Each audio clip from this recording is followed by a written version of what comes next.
By day, I was a diligent university student. By night, I was his bed warmer.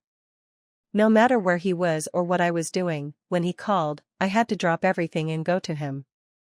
On my 22nd birthday, I flew halfway across the world with a fever burning through me just to see him. The moment I stepped through the door, I saw flowers and a diamond ring waiting on the table. Like a wild beast, he pinned me against the door and kissed me hungrily. After the storm of passion, he calmly detached himself, rose from the bed, and started dressing.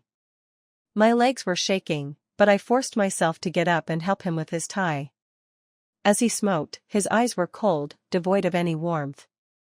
"I'm proposing to someone," he said. "Go decorate the place." My hands trembled as I tied his tie. "I thought you didn't believe in marriage?" "I won't marry because she won't agree to it. As for you, Anya, you're just a way to kill time." It was as though the ground gave way beneath me, plunging me into a pit of ice. I thought he remembered my birthday. I thought the flowers and the ring were meant for me. Okay. I lowered my head, desperately trying to hide the humiliation that crawled up my throat, but my body couldn't stop trembling. Liam didn't notice. Or perhaps he simply didn't care. He tossed a handful of birth control pills my way. "Don't forget to take them." I know. I didn't need his reminder. I knew all too well that I didn't deserve to carry his child. After all, the last time I found myself pregnant by accident, all he had done was throw money at me and send me off to the clinic. Whenever Liam looked at me, his gaze was always void of emotion. Except in bed, there, he was always the cold, distant superior. "You're a smart girl. Don't cause me any more trouble. I'm marrying Salome Amadeo." "I understand." My fingernails dug into my palms and I laughed bitterly at myself for ever thinking I might be special. There had never been another woman, yet I'd fooled myself into believing I meant something to him. Liam went out to the balcony to take a phone call. Even through the glass, I could see the soft, almost affectionate smile tugging at his lips. My body felt weak and sore, but I forced myself to clean up the mess left by our brief encounter. As I gathered the trash, tears slipped down my cheeks. I was discarded by Liam like refuse on my 22nd birthday. It had been 4 long years. So much time had passed that I'd nearly forgotten how it all started between us. I had been a university student he'd sponsored, never once daring to dream of anything more. But fate, as it often did, had other plans. One night, I found Liam drunk and unconscious at a bar. When I brought him home, he pinned me beneath him. He was gentle, so tender in his touch, it felt like he could cast a spell, and I couldn't bring myself to say no. The truth was, I had fallen for him. But when he woke, there was nothing but icy indifference in his eyes, as though he hadn't just shared an intimate moment with me the night before. "Anya, you've got guts. You even dare to scheme against me. How much do you want this time?" I wanted to explain, but I couldn't find the words. He was drunk, but I wasn't. I knew I should have stopped him, but I didn't. "I'm sorry." Liam had never dated anyone before, he was like a distant star, untouchable. And I had tainted him. He threw money in my face and shoved the birth control pills into my hand. Get lost. I had no dignity left. I took the money and walked away. But days later, he came looking for me again. I couldn't resist him, not once. And so it went on, tangled in this mess for 4 years. He never cared about my life. To him, I was just someone sinking willingly into the mire. And I knew I wasn't worthy of saying anything else. But after 4 years, I finally woke from the dream. I didn't know what I owed Liam, but even when I was sick and preparing for my thesis defense, I still flew thousands of miles to help him just to set up the scene for his proposal. When I finished, Liam didn't even glance at me. He simply waved me away, dismissing me like an afterthought. In front of the mirror, he practiced his proposal, kneeling, then standing again, flustered in ways I had never seen. Every word, every sweet sentence he rehearsed, pierced my heart like a knife. How wonderful. It turned out he had found the love of his life. And I was on the receiving end of a scolding phone call from my advisor. Do you want to delay graduation? Do you even know which big shot is coming to hear your thesis defense? You're not off dating again, are you? Everyone's saying you've latched onto some sugar daddy. What kind of man would need you to cling to him personally? I didn't even know how I made it through the call. All I could feel was the fever burning through me. I booked a hotel room for myself, then asked the front desk to send up some medicine. When I opened the door to get the medicine, there she was, Liam's fiancée. She was just like him, flawless, elegant, every strand of hair in place. Even in her simplicity, she radiated an untouchable nobility. As Liam opened the door, she threw herself into his arms. He held her close, then shot me a cold, impatient glance. The message was clear: why haven't you left yet? My fever clouded my mind and hot tears streamed down my face. I would leave. I would leave so far away, no trace left behind. I would follow my advisor's instructions and never again let myself be tangled in anything to do with Liam. The waiter who had brought me the medicine nervously asked where it hurt and if I needed to go to the hospital. But Liam didn't say a word, as though whether I lived or died was of no consequence to him. Even his fiancée asked quietly, "What's wrong with that young lady? She looks really unwell." Liam pulled her into the room and answered flatly, "Don't worry about her." That indifference cut deeper than anything else. After taking the medicine, I curled up against the cold. I dreamt of Liam again. Even in my fevered state, he wouldn't let me go. I had been adopted by a couple who couldn't have children, but when they later had a son, they saw raising me as nothing more than a way to eventually sell me for a bride price. I couldn't accept that fate, so I ran away, seeking help from the government, from anyone who would listen. By some strange twist, I ended up receiving financial aid from Liam. He even added me on WhatsApp, though he never sent a single message, until my adoptive parents created a scene in front of him. They claimed I was just a toy he had been keeping. They said he had ruined their daughter and demanded compensation. They threw tantrums, rolling on the ground. Liam looked at them with pure disgust. I felt my face burn with shame, wanting nothing more than to disappear. Liam paid them a so-called bride price and, in the end, had them arrested for extortion.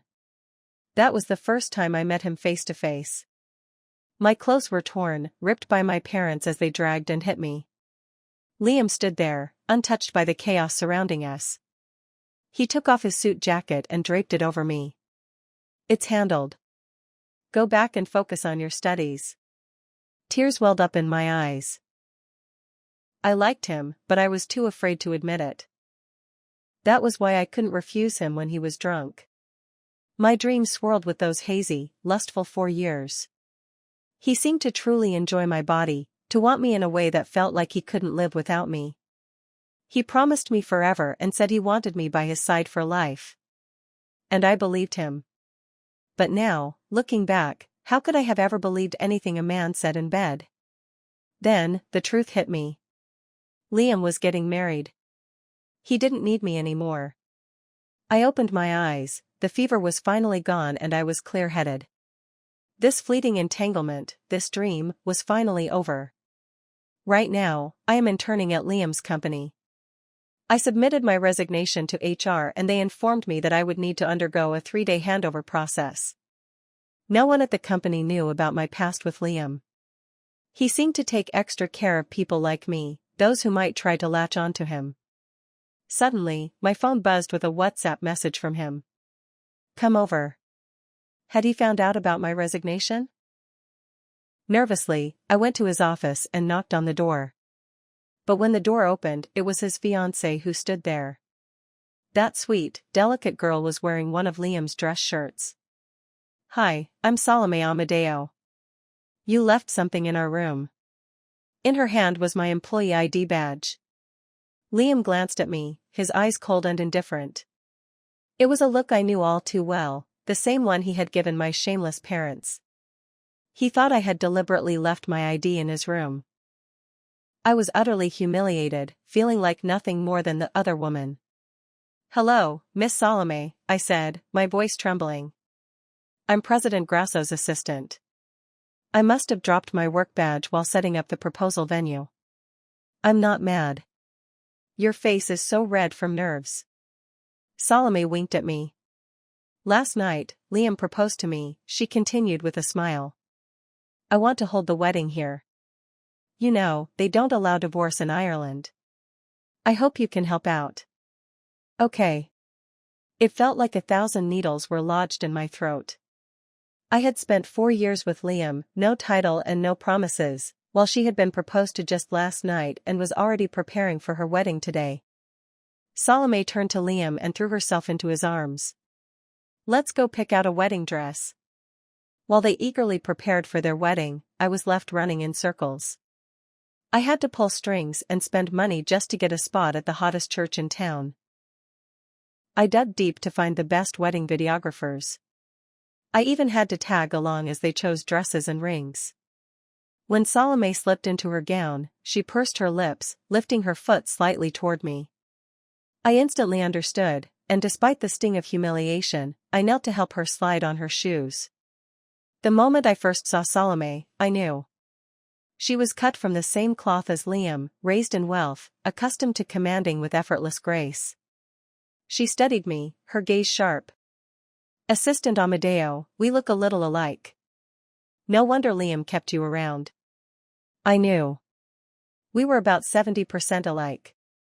From the moment I saw her this morning, everything clicked. So that's why Liam had sponsored me. So that's why he'd lost control in his drunken haze and pinned me beneath him. So that's why he'd whispered sweetheart while tangled in sheets. It turned out I was merely a cheap replacement. I carefully wiped the dust from her shoe's heel. Looking like you is my honor. Salome raised her foot, the stiletto heel landing squarely on the back of my hand. I was originally going to marry someone else. But Liam was so devoted, I gave him a chance. I didn't want to feel anything. I didn't want to care. But still, my eyes filled with tears. The man I'd longed for, the one I could never have, had become an afterthought to someone else. Liam walked in, dressed in a suit, and as Salome stepped off my hand, her sharp heel nearly pierced my skin. I clenched my jaw, biting down hard on my lower lip, as tears spilled from my eyes, big and heavy. It was okay, Anya. It did not hurt. It did not hurt at all. Salome helped Liam fix his tie, teasing him about how handsome he looked, before standing on tiptoe to kiss him. I straightened myself up, but through the floor-length mirror, I caught a glimpse of Liam's gaze. He was looking at me. His expression was unreadable, and for a fleeting second, I thought I saw a flicker of pity. But as our eyes met, he quickly turned away, shifting his attention to Salome and adjusting her hair. The entire day was spent shopping with them, my feet aching in high heels. Yet, no ring seemed good enough for Salome. She let go of Liam and came over to me, proudly showing off a 10-carat diamond ring from her friend. "Isn't it beautiful?" she asked, her voice full of pride. I smiled and nodded, though it was hard to pretend I hadn't already heard the endless stories of how much Liam adored her, how he spoiled her, how he'd give her the world. But just then, the crowd around us erupted into chaos. It seemed like a protest or some kind of demonstration had broken out. Liam tried to make his way toward us, but the crowd surged, pulling us in opposite directions. For once, Liam seemed genuinely alarmed. He shouted toward me, "Protect her." I couldn't help but laugh bitterly, what a joke. But despite the absurdity, I still moved to shield her, trying to push her closer to him. Yet, Salome shoved me aside, stepping forward as she made her way toward Liam. In the midst of their embrace, a stranger's hands gripped me tightly. It wasn't an accident, someone was deliberately pulling me away. Panic clawed at my chest and I screamed, but Liam never seemed to hear. He was too focused on protecting the trembling Salome, guiding her through the chaos. In that split second, I saw a flash of steel, a knife slicing through the air toward me. Through the blur of movement, I caught sight of the bodyguard pulling up in the car. Liam, still holding Salome, climbed into the vehicle, and without a second glance, they drove off, leaving me behind. It turned out it was just a protest. After all the shouting and chaos, only a mess was left behind. But my luck was terrible. Out of nowhere, some madman slashed my face. Section. I ended up in the hospital for stitches. By the time I made it back to the hotel, exhaustion took over and I collapsed into bed. My fever, which had barely faded, flared up again. I woke in the middle of the night, my eyes heavy with fatigue, and found Liam curled up on the sofa, his fingers toying with a lighter. The flickering flame mirrored his unpredictable, hot and cold personality. His voice broke through the silence, full of irritation. "Why didn't you say anything when you came back? I nearly called the police. Do you have any idea how many times I tried reaching you? Salami's been so worried, she's only just managed to fall asleep. Sorry, my phone died." I was drained, yet the words slipped out of me without thought, an instinct to apologize, to shrink in his presence. Liam walked over, his hands suddenly gripping my face, inspecting the damage. "What did the doctor say?" "They said it might scar." "You're so stupid," he snapped, genuine anger in his voice. "If it leaves a scar, who's going to want you?" I didn't have the energy to defend myself, the weight of it all sinking in. I could only lower my head, my voice barely a whisper. "Liam, can I please sleep a little longer?" He released me as though a shock had jolted him. In the stillness of the night, his voice softened, unexpectedly gentle. Section. Sleep. As soon as my eyes fluttered shut, I felt myself slipping into sleep, but a faint touch brushed against the wound on my face. He murmured, "You're so easy to hurt. What will you do without me?" It was probably just a dream. I wouldn't believe it. I wouldn't stay. Absolutely not. The next day arrived with Liam's wedding photoshoot and rehearsal. Salome came over, her hands full of a mascot costume. "Assistant Amadeo, that scar doesn't look good. Why not wear this to greet the guests?" I glanced at Liam. He remained silent. So, I smiled and slipped on the mascot headpiece. Section. Through the fabric, I watched them share kisses and vows. Tears welled up and spilled down my cheeks uncontrollably. The air grew suffocating and sweat drenched me. The cut on my face pulsed with pain, the doctor had warned me it would scar. All the pain combined to give me the courage I needed to leave Liam behind for good. Tomorrow, once his wedding was over, I'd board my flight home and start fresh at a confidential agency. It felt as though Liam sensed something, and he turned his gaze toward me. In the awkward mascot suit, I formed a heart shape with my hands, sending him a silent wish. "Liam, I hope you find happiness." After the rehearsal, everyone gathered to watch the playback. When the moment arrived for them to exchange rings, Salome suddenly pouted and remarked, "It's just missing a big diamond ring. Then everything would be perfect." Liam's voice was soft as he comforted her, "You insisted on having the wedding in Ireland. I didn't have time to prepare everything. But once we're home, I'll buy you the biggest diamond I can find."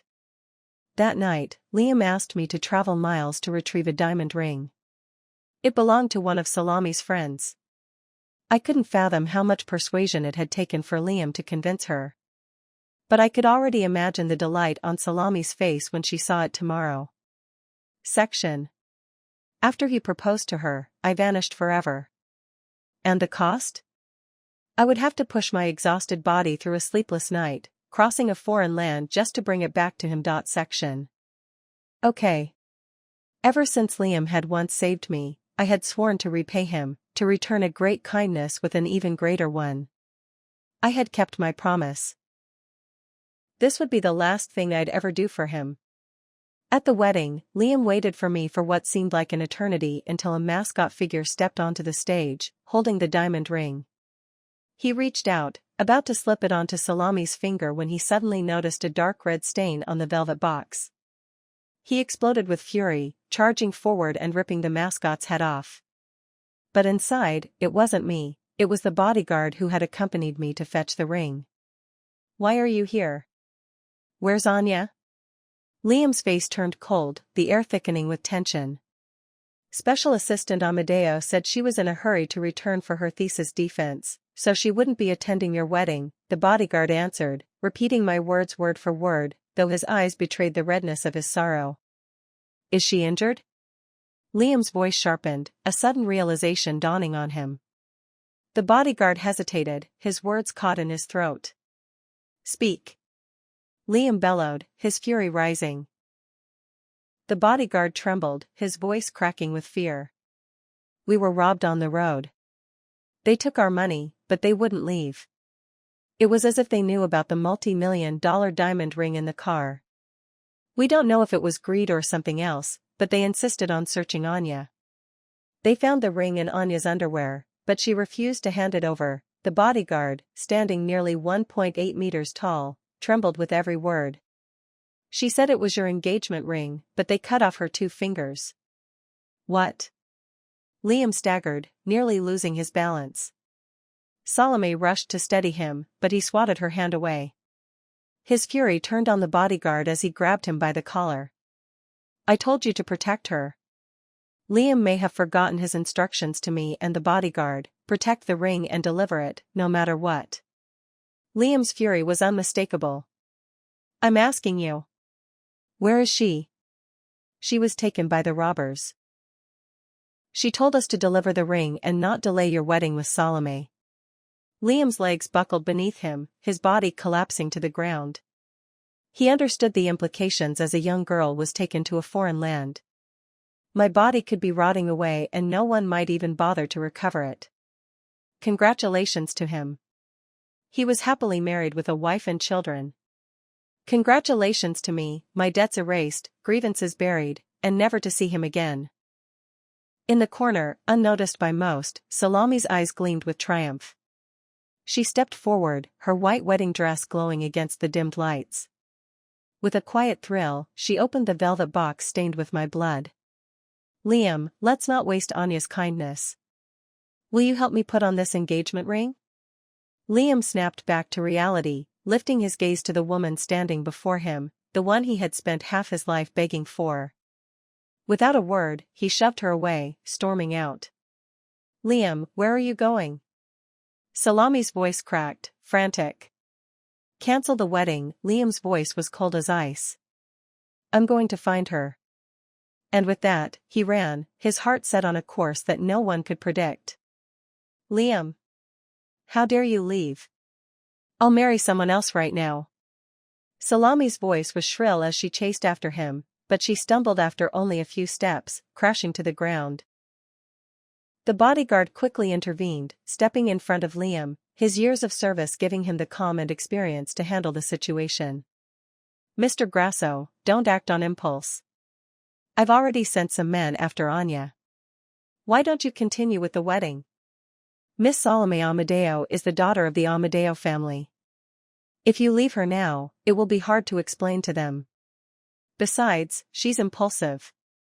If she really marries someone else, you may regret it. She's nothing but a plaything to you, but there's no reason to offend Miss Salome over her, the bodyguard added, his voice steady and firm, though the weight of the situation lingered in the air. I knew the bodyguard was right.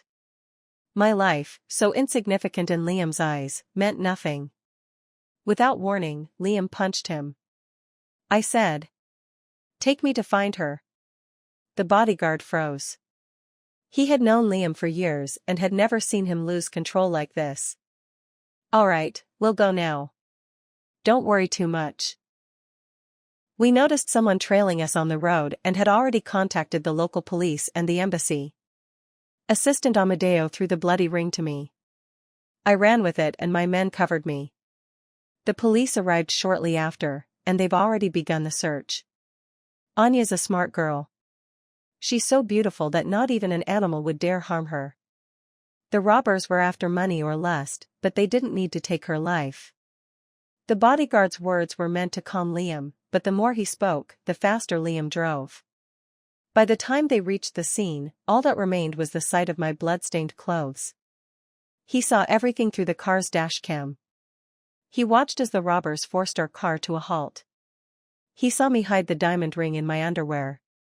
Still, those robbers, seemingly possessing some otherworldly power, insisted on stripping me, no matter how I begged.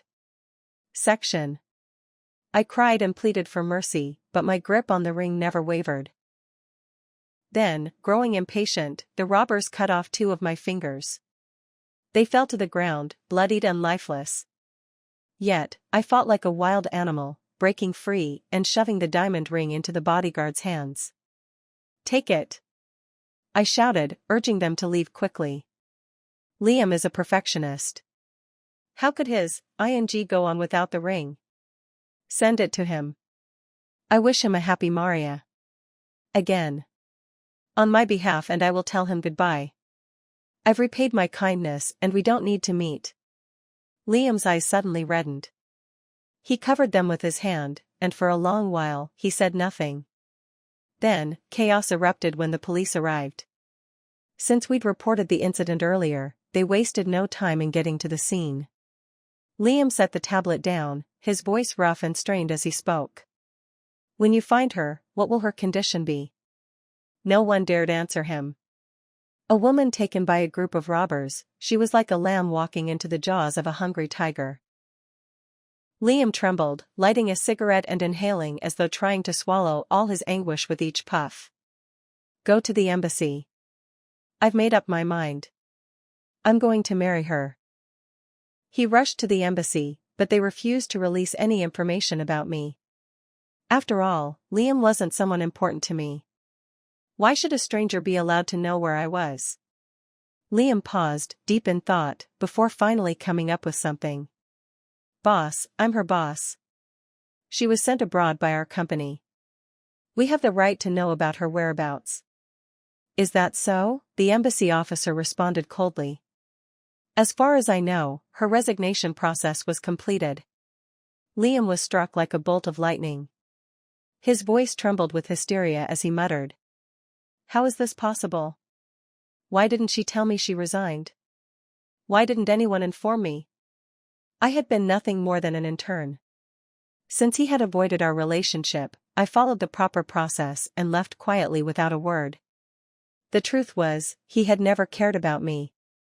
To him, I was just another disposable thing, easily cast aside. At long last, it seemed he had come to understand the weight of my words when I told him. "The debt is paid. We'll never meet again." Liam sat outside the embassy like a broken shell of a man, his soul seemingly lost. From dawn to dusk, he remained there, unmoving, as if frozen in time. Eventually, the embassy could no longer ignore him and came out to speak with him. "Miss Anya is severely injured and has already been sent back to the country. She's receiving treatment at a military hospital. We cannot provide any more details." Without hesitation, Liam rushed back home, traveling through the night. But in the city where I had spent 4 years, he couldn't find a single trace of me. Section. Despite the countless times I had visited his villa, there wasn't a single trace of me left behind, not even a strand of hair. He never allowed me to stay overnight, keeping his home untouched by any lasting reminders of me. Over the course of 4 years, there wasn't a single photograph of us together. If he ever wanted to see me, he had to dig through old company team-building photos, searching for the few snapshots where male colleagues had managed to capture me from afar. He even went to my school, but I kept a low profile.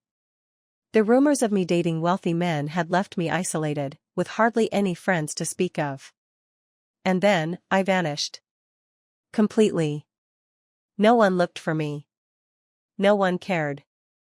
Section. Yet somehow, Liam found my mentor. My mentor regarded him with disdain. "Anya really has terrible taste," they muttered under their breath. Despite the cold reception, Liam showed patience I had never seen before, relentlessly pestering my mentor until the man found himself reluctantly ensnared in Liam's persistence. My mentor finally gave in, his voice heavy with finality. "Anya is dead. She didn't want you to feel guilty, so she asked me not to tell you." Liam's world seemed to crumble in an instant. His body trembled as he shook his head in disbelief, his voice barely a whisper. "Impossible. She must be angry with me. She's punishing me, right?" My mentor, exhausted by his persistence, led Liam to my grave. Section. There, in the quiet of the cemetery, Liam knelt before the stone that marked my final resting place, his tears falling as if he had lost everything, his parents, his future, his world. It was a sorrow unlike any other. And all of this reached me through my mentor, who watched him with an almost detached air. With a serious face, my mentor remarked, "Anya, you still had a knack for attracting rich men." A man 1.8 meters tall, crying every day, his heart breaking over you. "But you know," he continued, his tone shifting slightly, "I don't care about him. Even if you had been with him, he shouldn't have interfered with your studies." There was still resentment in my mentor's words. "In the future, when you're in a classified unit, I won't be able to protect you. You'll be on your own then. Research. Study. Development." Each task was a chore, a monotonous rhythm that filled my days. But amidst the endless grind, there was a peculiar sense of peace. Throughout my 4 years at university, I had either been wrapped up in Liam's arms or buried deep in the lab, lost in experiments. I had no other distractions. The only mercy I had received from the heavens was a sharp mind that kept me afloat. When Liam disappeared from my life, I felt a strange relief. No more unexpected calls, no more skipping class to meet him. Leaving him wasn't as painful as I'd once imagined. I had put him on a pedestal, but when he fell, it was as if nothing had changed. They say wise people never fall in love and lonely kings spend their time chasing their PhDs. And so I did, year after year. That was how the next 5 years passed, my heart as calm as still water, life unfolding quietly around me. I never expected to cross paths with Liam again. Yet, somehow, fate had other plans.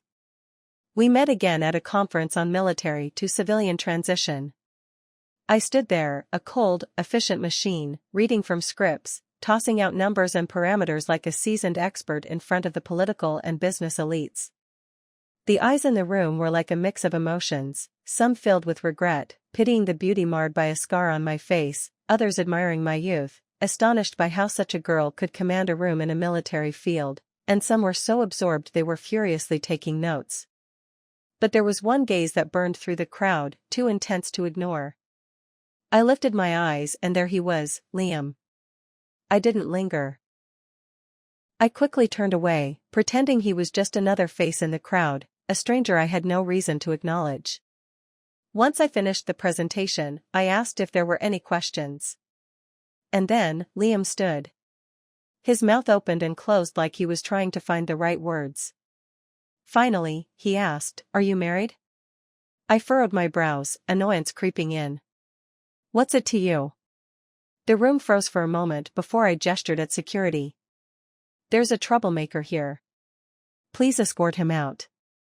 Liam squatted outside the conference room, waiting as if time meant nothing to him. "Anya, come here." His voice sliced through the air, and a sharp pang shot through my chest. That tone was like he was calling a dog. I couldn't help but remember the countless times he had called me like that, high and mighty, only when he wanted something from me. I ignored him. He grabbed my arm, trying to drag me away, but I quickly turned to my colleagues nearby, pleading for help. "I don't know him." Most of the people in our field were men, and they immediately stepped in, forming a protective barrier between us. Section. Liam's temper flared. 5 years and now you have a whole army of knights in shining armor? We slept together for 4 years and you don't even recognize me? A wave of heat rushed to my head. Why did he have to drag up the past like that? My colleagues stared at me, their expressions a mixture of disbelief and confusion. Who in the research institute didn't know that I was nothing more than a heartless machine focused only on my work? "You've got the wrong person," I said, my voice cold. I tried to walk away, but his tone softened, a last-ditch effort to break through my resolve. "Please, let's talk." "Okay?" At that moment, I was calmer than I had ever been. With quiet precision, I slipped a small knife from my bag. Since that terrible day, I have never felt safe. Each day, I practiced self-defense, sharpening my skills for a situation just like this. I knew I could justify it as self-defense, even if it meant going too far and ending up in prison. But at that moment, I was determined to kill them. The blade flashed in the air, but then, out of nowhere, a hand appeared and grabbed it. It was a stranger. He glanced at Salome and the woman froze, her anger instantly dissipating. Without a word, he slapped her across the face, his presence radiating an unmistakable force. "Get lost." Salome recoiled, clutching her face, and took a few steps back, the fight draining from her. He turned to the crowd, his voice calm but firm. "Apologies, my friend isn't well. What just happened was a misunderstanding. If this footage gets out, I'll take legal action on Miss Amadeo's behalf." He pulled me away, his grip steady but unexpectedly rough. I felt the sting of his hand, noticing the blood seeping from where I'd scratched him.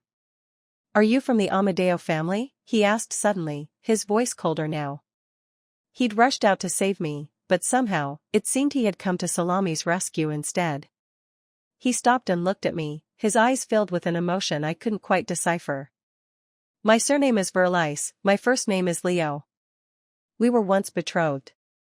"What?" I was left completely stunned. I took him to the hospital for stitches.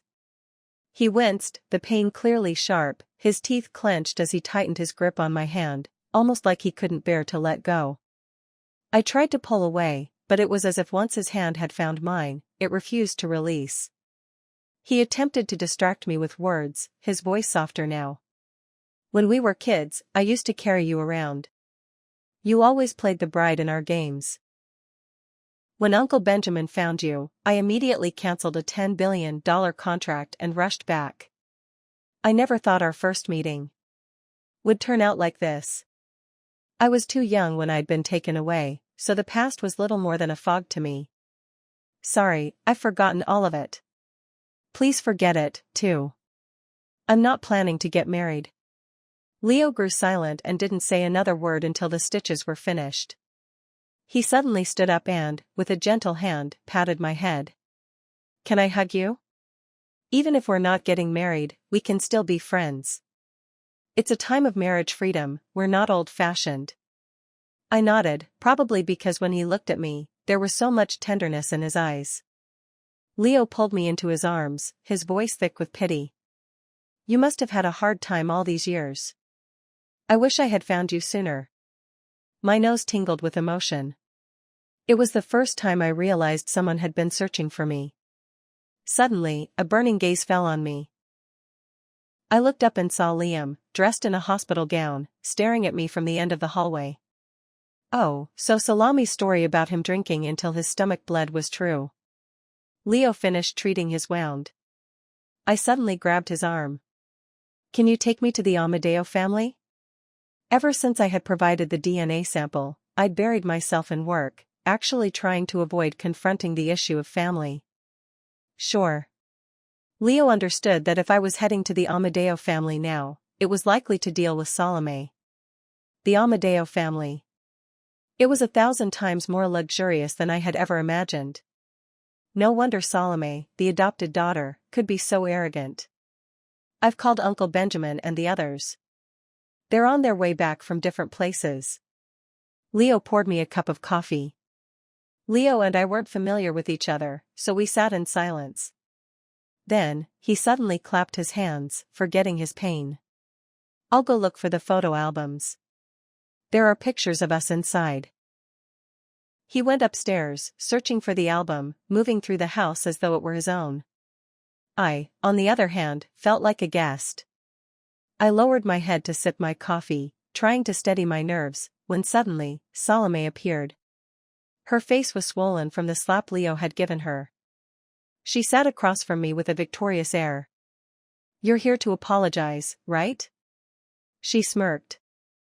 "I was thinking of using some tricks to get you fired, but since you're so sensible, I'll reluctantly let you off." Herbie proposed to her, vanished forever. I smiled at her. She really did look like me. Perhaps that was the reason the Amadeo family had chosen to adopt her. I'm a government employee. No matter how long your arms stretch, you can't reach my livelihood. Besides, there are plenty of opportunities waiting for me abroad. She put on a sweet, innocent expression. I didn't expect Brother Leo to stand up for me. Since you're willing to apologize, I take it Brother Leo has already given you a lesson? I'm in a good mood today, so I'll let you have Liam back. I'll choose Brother Leo instead. If it weren't for our little argument, would I ever marry someone as boring as Liam? I tried to listen to her, but, wow, this world was a tangled mess. Leo came downstairs, holding the photo album, and Salome fluttered toward him like a butterfly. Brother Leo, I was going to tell Dad today, but I overheard your call with him. You said our family's alliance could continue and you even asked them to return immediately. Are you really that eager to be with me? The alliance continued. I assumed she meant my betrothal. I shot Leo a glance. Weren't we supposed to be just friends? Leo avoided my gaze, his impatience evident as he pushed Salome away. The betrothal was never with you. I made it clear when you confessed that I rejected you. But the person you've been waiting for might have been dead for years. I don't understand why you and my parents are still holding on to this. Salome's voice trembled with grievance. If you're not marrying me, then why are you still discussing things with my parents? Just then, the Amadeo family's parents arrived. They rushed to me, showering me with warmth and affection, urging me to call them Mom and Dad. It was painfully obvious. Even Salome could see it. She pointed at my hand, her fingers shaking. You. I smiled at her, my voice steady. I'm the lost daughter of the Amadeo family. Salome stared at me in disbelief, watching as her parents treated me with such reverence. Unable to accept it, she turned and fled. As for me, I didn't care much for the title of the Amadeo family's eldest daughter. I reluctantly accepted it, but there was something more pressing. Before I could truly settle into this new life, I needed them to make a decision. Would they send Salome to prison? She was the one behind the robbery 5 years ago. I had kept my distance before, hidden behind the need for national secrecy. Still, now that I could finally step forward, I wouldn't let the past be buried. After much deliberation, the Amadeo family, no, my parents, decided to send Salome to prison. Back at the Amadeo family, Leo always found some excuse to visit me, claiming he was reminiscing about the past. I couldn't understand it. In a world full of warmth and love, why was he so fixated on me?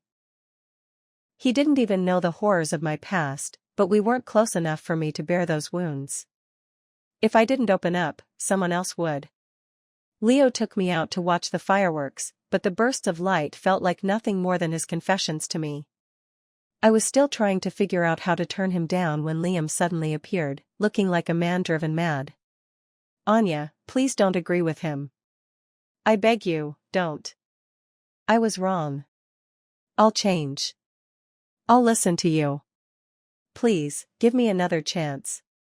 I watched as Liam cried, his tears and snot staining his face, and I couldn't help but wonder if he had been possessed by someone else. The Liam I once knew was a cold, distant gentleman, elegant, aloof, and arrogantly proud to the core. Now, here he was, humiliating himself in front of so many people.